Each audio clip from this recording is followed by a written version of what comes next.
Yeah, so a huge report. They surveyed about 30,000 people, plus they pulled in data from like LinkedIn and Office 365 usage. And what they found is the most interesting stat to me, rather, is over half of leaders at companies are basically saying, come back to work. We want you in the office.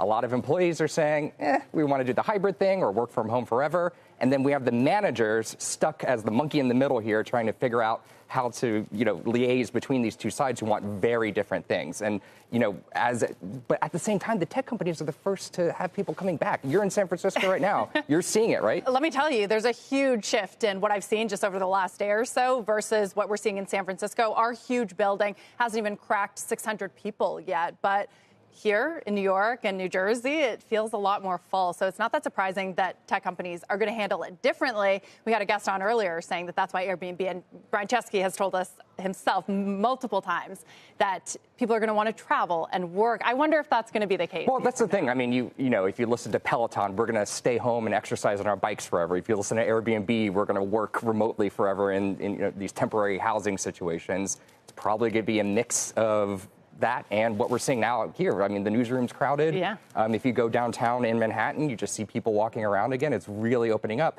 And I also noticed in this report, like the tech companies, when the pandemic first hit, they were some of the first to say, everyone go home. Mm-hmm. They were kind of ahead of the curve.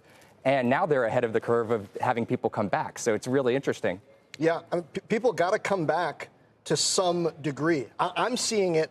Just the quality of interaction that you get, I mean, we're all sitting here. The quality of interaction that you get actually being with someone is different from what you can get remotely. When companies start to lose deals because their competitors are getting FaceTime and they're getting screen time, it's going to get real. We're maybe not seeing that yet, but flexibility is important, but... The flip side of that, though, hard to get talent that want to be back in the office, right? And so you have another angle in the talent wars. Anyway, Steve, thank you so much. Thanks, guys. Great to have you on set.